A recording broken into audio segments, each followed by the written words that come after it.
Hi guys, welcome back to the channel, and today I'm taking a look at the LA Chargers Cleveland Browns game from last weekend and taking a look at the LA Chargers offense and why it was so effective, how they were able to put up so many points in one game. If you enjoy the video, make sure to like, subscribe, help the channel to grow as much as possible. Drop a comment, let me know what you think about the video, any thoughts about the LA Chargers. Let's get into it.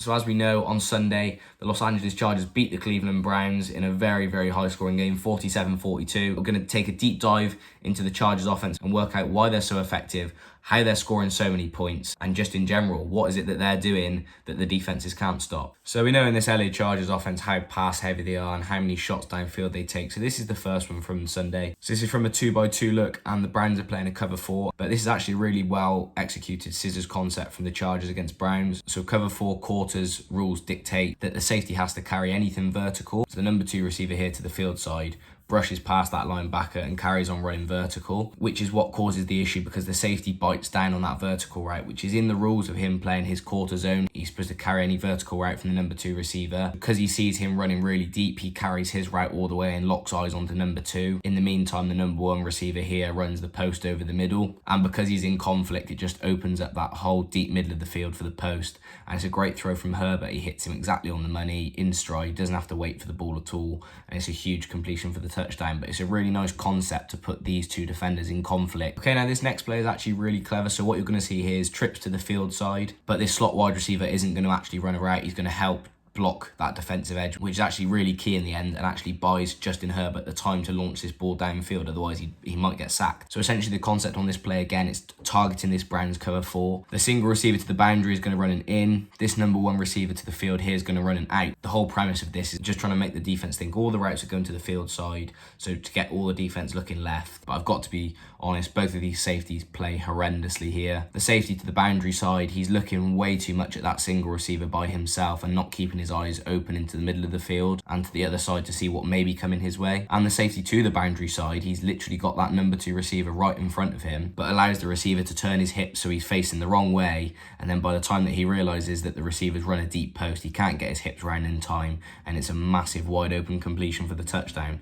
So it's really, really poor safety work.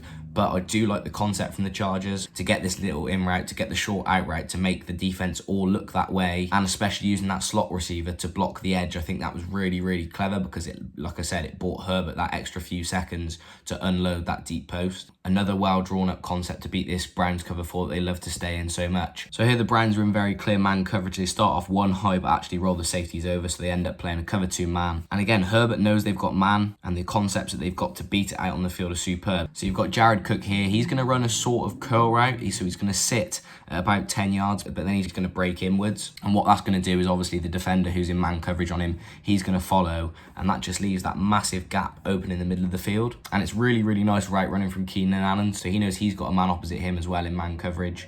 So what he does, he gets a nice inside release, so he's on the inside. But then look how he shapes his route. He sort of shapes his route outside, so the corner maintains his outside leverage. He doesn't break inside early. Then Keenan Allen at the last minute plants really nicely off that right foot, breaks inside into that massive gap that Jared Cook has just left for him because the linebackers followed. And it's great ball placement from Herbert to put it on the inside shoulder. No way the defender's going to make a play on this ball. Okay, now the last passing play that I want to show you is a sort of 2x2 bench concept, or wolf concept as it's called. And essentially all it is it's a deep out and a deep corner. So the out's going to be run at about 10 to 12 yards. The corner's going to be at 14 to 16 over the top. And the whole point is it's just supposed to stretch the defense vertically. So this time it's slightly different. So Browns show 2 high pre-snap, and then they actually roll into a cover 1 robber. So 43 is going to drop into the deep single high zone, and the other safety is going to roll into the box and see if he can rob anything over the middle. You can see 38 on the Browns, the cornerback, holds his outside leverage really, really nicely. He's all over that route. There's not a lot of separation. And I've got to say, I think Troy Hill actually plays this really nicely on the deep corner route as well. So when you've got that single high safety over the top and you're covering the deepest route,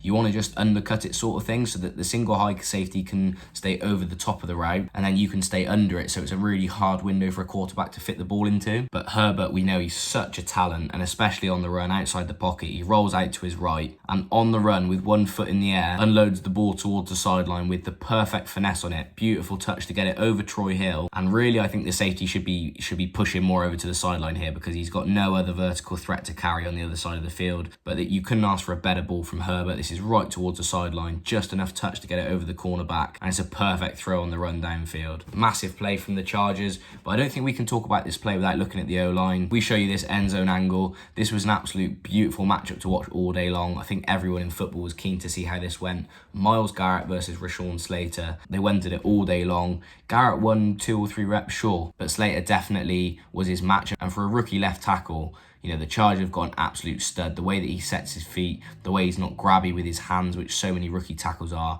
it's really outstanding to see. And you can see on this rep, Garrett does his traditional low to the ground, really, really nice bend of the hips and tries to rip upwards. But Slater gets low, chops his feet really, really well to get to Garrett and not allow there to be too much of a gap between them. And he just uses his body weight and almost pushes him into the ground so his feet slip out from underneath him. And then he finishes the rep on top of him and doesn't let him get back in the play. Herbert rolls out.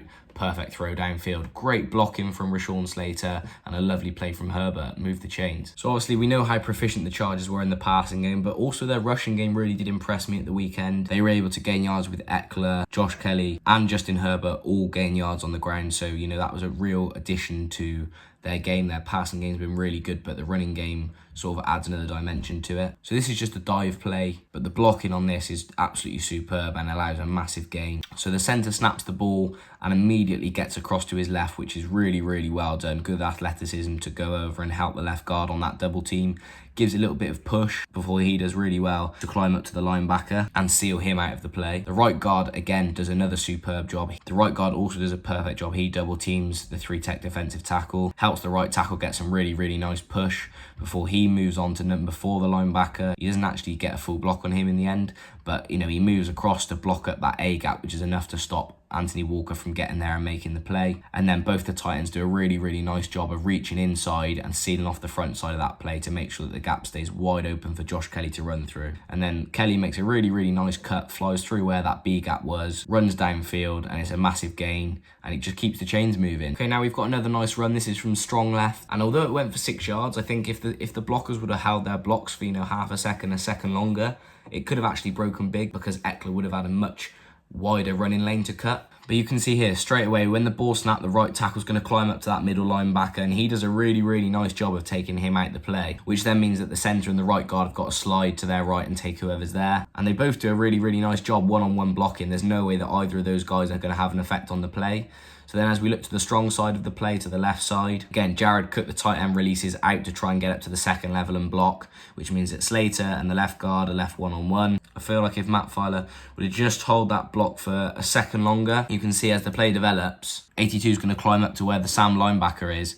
And if he could get there, and 71 could hold on to that block, then it would mean that the left-hand side, the strong side of this play, would open up a hell of a lot more, and Ekeler might have more of a running lane. But as you can see, it's really, really nice blocking as it is, and it provides a 6-7 yard gain. So we can't talk about the running and the rushing game without talking about Justin Herbert. He adds such a good dimension to this. Obviously, we've seen more and more nowadays that with these exotic blitzes and pressures that defensive coordinators are scheming up, it's so important that quarterbacks are able to climb away from the pressure, and especially those ones who can scramble really well, like Justin Herbert, are the ones excelling the most in the NFL right now. So you can see here, the Browns are close to their red zone, and they're going to run a sort of cover 1 robber look with that one safety over the top, one down in the box looking for any routes to rob, and then everyone else is in straight man. And no routes are really open. The Browns actually play really, really nice blanket man coverage.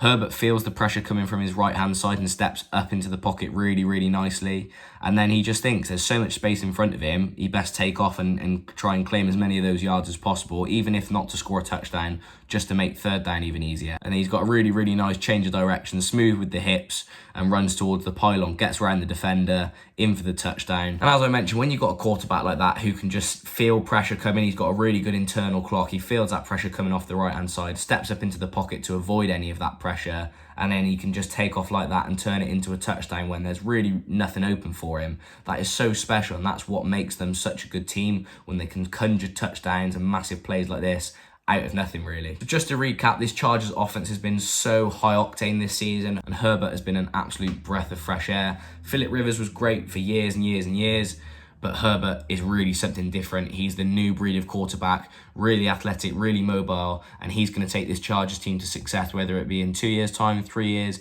maybe even 5 years, who knows. But this Chargers team is going to be successful at some point in the future, and that passing game, those concepts that they've drawn up are really, really nice, and they execute them perfectly. With the guys that they've drafted, like Rashawn, Slater, keeping Herbert upright and making those holes even bigger for the running backs like Ekeler and Kelly, who are so talented. This Chargers offense is going to excel for years to come. Thanks for making it to this stage of the video. I hope you've enjoyed. If you have, smash the like button, smash the subscribe button. Let's get this channel growing even more. Drop a comment, let me know what you thought about the video, what you're thinking about the LA Chargers this season.